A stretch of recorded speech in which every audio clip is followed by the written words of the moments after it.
శరీరాన్ని జయించకుండా, పాపాన్ని జయించకుండా సైతాన్ దగ్గరికి వెళ్ళి ఒకసారి అడే తెంగరోడు ఏంటి మా మేధావి అడమాయికుడా. పౌలు సేవించున్న యేసు నామములో దయ్యమా పొమ్ము అన్నాడు అంటాడు. ఎవరు మళ్ళీ 7 సంపూర్ణంగా ఏకమైపోయి అదేం చేసింది, 7 లొంగ తీసేసింది. నాకు ఆ మాట భలే విచిత్రం అనిపిస్తుంది. అది వారి మీద పడి వారిని లొంగ తీసుకొని అమ్మమ్మమ్మమ్మ ఎంత బాగా లొంగిపోయేవరా. ఇద్దరు ఏకీపించితేనే బేబస్ ఉంటారు, 7 ఏకీపించిన పని అవ్వలేదేంటి? నీళ్ళు 7 యేసుప్రభు శిష్యులు 3 వెళ్ళారు, పైకి ఎంతమంది ఉంటారు? ఇంకా 9 మంది తెల్లవారులో ఒక పిల్లదయ్యాన్ని 12 సంవత్సరాలు బాలుడుకో దయ్యం పట్టి అని అప్పుడప్పటికి ఇంటేస్తుందంట. అలాగా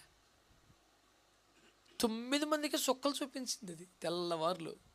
వీళ్ళు చేతులు పట్టుకుని అల్లు బయట ఏసు రక్తం